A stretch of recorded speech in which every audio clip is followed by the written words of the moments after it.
Bonjour, je vous retrouve aujourd'hui pour vous parler d'un film d'animation actuellement dans nos chères salles de cinéma, Falcon Express, un film dont j'ai envie de parler parce que déjà j'adore l'animation et je me rends compte que je ne parle pas si souvent que cela de l'animation sur la chaîne, donc je me suis dit allez, faisons-nous plaisir, et surtout il s'agit d'un film d'animation franco-états-unien qui est proposé par la société de production TAT Productions qui nous avait concocté en 2023 un très bon long métrage au cinéma, Les As de la Jungle 2, qui était donc le deuxième opus long métrage qui illustrait un univers avec des personnages qui vivent sur une île, tiré d'une série d'animation sur France Télévisions qui plaît généralement aux enfants.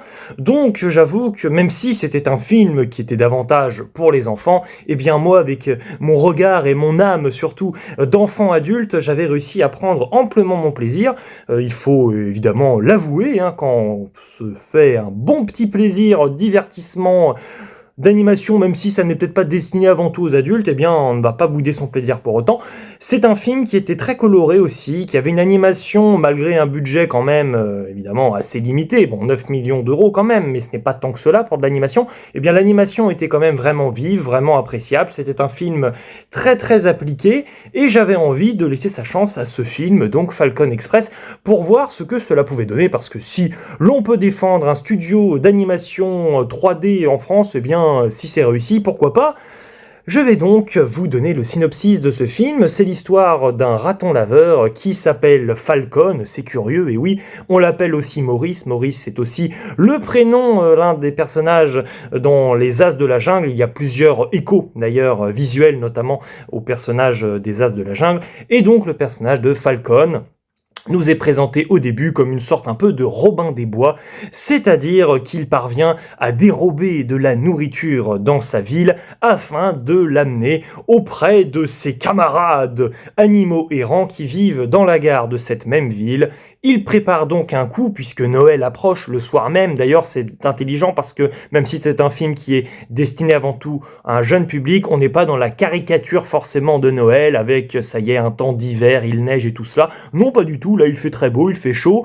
Des règlements climatiques obligent, c'est un peu l'idée visiblement, même si ça n'est évidemment pas évoqué, mais j'y pense là à l'instant. Et donc, il va distribuer à chacun de ses camarades et à chacune de ses camarades tout simplement à manger, mais bon, quand même, Noël approche, donc un bon repas de Noël, ça serait quand même plus agréable, donc il va essayer de prendre d'assaut, tout simplement, le train censé partir de la gare, un train dans lequel nous retrouvons, alors certes, oui, des animaux de compagnie, mais c'est ce qui intéresse surtout Falcon, de la nourriture, bien sûr, mais forcément, pour reprendre d'assaut ce train, eh bien, il va se liguer à un personnage, un blaireau, qui s'appelle Hans. Déjà, ça fait un peu prénom de méchant, si vous vous rappelez de la Reine des Neiges 1.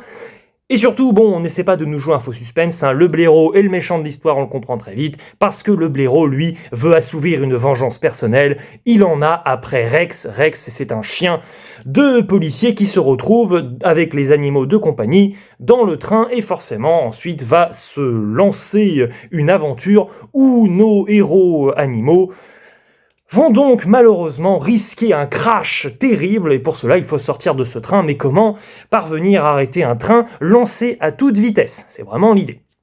Et le film, évidemment, nous agrémente aussi de personnages comme des rats, avec une texture d'ailleurs d'animation qui est vraiment très particulière et très agréable, hein. J'ai un peu pensé à Mr. Fox, Fantastic Mr. Fox de Wes Anderson par moment, et aussi donc avec un pigeon notamment, qui n'est pas sans rappeler des visuels d'autres films d'animation que nous avons pu voir, et globalement ici donc les animaux de compagnie, nous avons un poisson rouge qui n'est pas sans rappeler le père de Nemo, nous avons une tortue qui n'est pas sans rappeler Tortue Ninja dans l'esprit, nous avons un canard qui ressemble véritablement quand même à la marque Canard que nous pouvons retrouver sur les produits ménagers, enfin bref, on a un peu tout un ensemble comme ça de références visiblement pour les plus grands. On a donc le chien qui s'appelle Rex, donc bon, les petits n'auront pas forcément la référence, mais pour les adultes, Rex ça nous parle un peu plus, c'est quand même un chien un détective en gros, donc bon.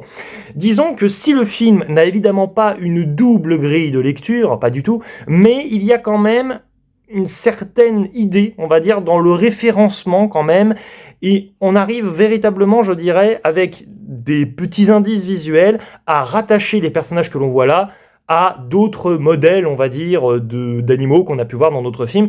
Donc ça, c'est assez amusant pour les adultes. Sinon, pour les enfants, évidemment, ce qui est intéressant, c'est que de prime abord, en fait, nous est présenté la pauvreté et la misère d'animaux qui sont errants.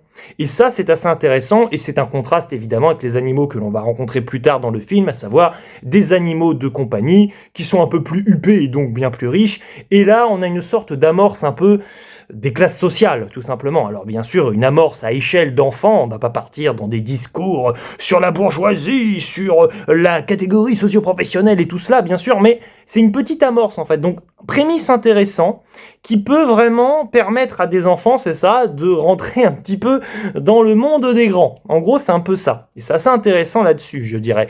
Les adultes, pour autant, je pense, ne devraient pas trop s'ennuyer devant ce film, qui est quand même globalement bien rythmé, qui est donc, certes pour les enfants aussi, dans l'idée, une sorte un peu de mise en bouche pour les futurs films d'aventure et surtout d'espionnage et de course-poursuite qu'ils verront plus tard. Il y a quand même un moment dans le train où on ne peut pas du tout oublier le film Mission Impossible Death Reckoning, pas le film qui est sorti cette année de Mission Impossible, mais le film de l'année pas précédente mais encore d'avant. Donc vraiment par rapport au train notamment. Et ce qui est intéressant également donc avec ce métrage aussi, c'est quand même que certains moments sont assez prenants. Et je pense même d'un point de vue d'adulte, j'étais assez surpris par le combat final entre le héros et l'antagoniste, où on utilise absolument complètement l'environnement en fait dans lequel se déroule le combat, et on a vraiment une chorégraphie vraiment dynamique avec l'utilisation du moindre objet ou moindre espace, c'est vraiment ça dans l'environnement, et c'est assez agréable en fait à voir. On a un vrai moment à ce moment-là de fulgurance. Et ensuite, justement, on travaille sur tous les clichés que l'on retrouve dans un film de course-poursuite dans un train, avec le tunnel qui va évidemment provoquer le fait qu'une personne, paf, se prend le tunnel en pleine tête à un moment donné, ou en tout cas il y a ce risque-là. Le fameux panneau qui est juste au-dessus du train, qui à un moment va aussi provoquer le fait que quelqu'un puisse se le prendre en pleine poire.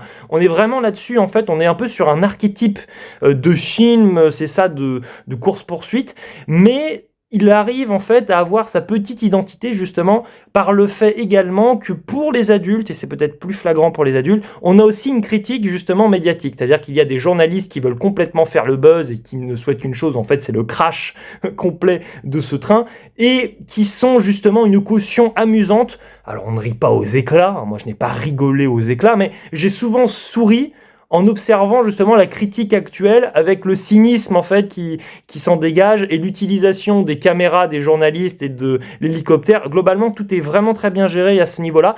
Ma seule réserve en fait avec ce film, ma grosse réserve même, c'est qu'en fait le film se termine, bien sûr, bon, je ne vous dis pas comment ça se termine, bon, c'est comme ça se finit, et tu aimerais en fait une conclusion par rapport aux animaux errants que tu as vus au début, parce que justement on nous a proposé une introduction un peu à la pauvreté de personnages, et alors évidemment il est évoqué une possibilité pour que ces petits animaux s'en sortent, pour finir quand même sur un happy end, mais globalement j'aurais bien aimé les revoir pour qu'on ait vraiment pour les enfants cette possibilité visuelle en fait de mesurer la réussite en fait de ce film, parce qu'en fait d'un point de vue thématique justement on a l'impression que oui, si d'un point de vue dramaturgique plutôt, le film oui c'est terminé, mais d'un point de vue justement de ce point important à la base qui génère en fait l'histoire, c'est dommage de ne pas voir à la fin, ça aurait été un peu cliché, mais d'assister justement à la vraie conclusion pour ces animaux errants. Mais ça reste un film agréable. Je l'ai beaucoup moins apprécié quand même que Les As de la Jungle 2, parce que je trouve qu'il y avait un effet de troupe qui opérait véritablement dans Les As de la Jungle 2. C'est pour cette raison aussi que je pensais beaucoup à l'âge de glace, justement. Là, c'est vrai que les personnages sont un peu regroupés ensemble, mais à un moment dans le film, je me suis même demandé pourquoi le film s'appelait Falcon Express, c'est-à-dire pourquoi Falcon, parce que c'est le personnage principal, mais à un moment, il est un peu évincé de l'intrigue pour revenir, bien sûr, mais c'est assez particulier. Donc, il y a un petit effet de troupe, mais qui n'opère pas autant que dans Les As de la Jungle 2, pour le coup. Par contre, le doublage français est vraiment excellent. C'est-à-dire que tu sens qu'on a pris des professionnels pour cela, et que ce n'est pas du Star Talent. Je n'ai reconnu aucun nom d'acteur, d'actrice, de doubleur, doubleuse à la fin dans le générique, ce qui n'est pas forcément donc un défaut, bien sûr. Par contre, le petit défaut, c'est que pour les entendre régulièrement dans d'autres doublages, on peut assimiler justement et associer la voix qu'il prête ici à d'autres voix dans des rôles aussi iconiques qu'ils ont pu justement doubler. C'est la petite réserve, mais en tant que tel, leur proposition opère vraiment, et c'est vraiment un film appréciable, avec voilà des moments comme ça, avec des environnements variés aussi. J'avais un peu peur qu'on s'ennuie, hein, mine de rien, dans un film qui se passe dans un train, d'un point de vue du rythme, d'un point de vue d'un format quand même, d'un long métrage, mais c'est agrémenté par des environnements en dehors justement du train qui sont appréciables. Donc on est dans la ville, donc c'est assez urbain, il y a un moment désertique qui aurait pu être davantage exploité mais que l'on entreaperçoit, il y a un moment un peu plus forestier, donc voilà, évidemment il ne faut pas en attendre monts et merveilles, hein, je ne suis pas en train de vous surenchérir le film qui serait le film de l'année, mais c'est un petit film somme toute sympathique. J'ai préféré voir ce film qu'un film Pixar récent que j'ai trouvé somme toute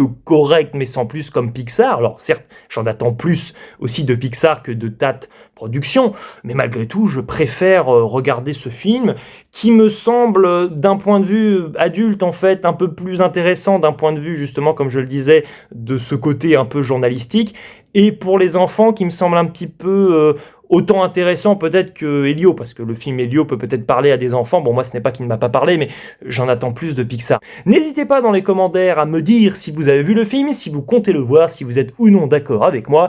N'hésitez pas, hein, franchement, si vous avez l'occasion. Allez-y plutôt à plusieurs, hein. J'y suis allé seul, ça n'était pas prévu, je devais y aller avec un ami qui a dû se désister malheureusement, mais je pense qu'à plusieurs, le moment est un peu plus appréciable. Ne payez pas plein pot non plus pour autant pour ce film, bien sûr, si c'est possible, hein, carte de réduction, tout ce que vous voulez, frauder, hein, passer par la sortie du cinéma pour entrer dans la salle. Non mais plus sérieusement, essayez quand même de voir le film avec réduction, parce que les places de cinéma, je le vois bien, les places plein pot, malheureusement, coûtent extrêmement cher. J'étais encore là bien surpris, malheureusement, aux dépens des spectateurs et spectatrices. Ciao, à la prochaine.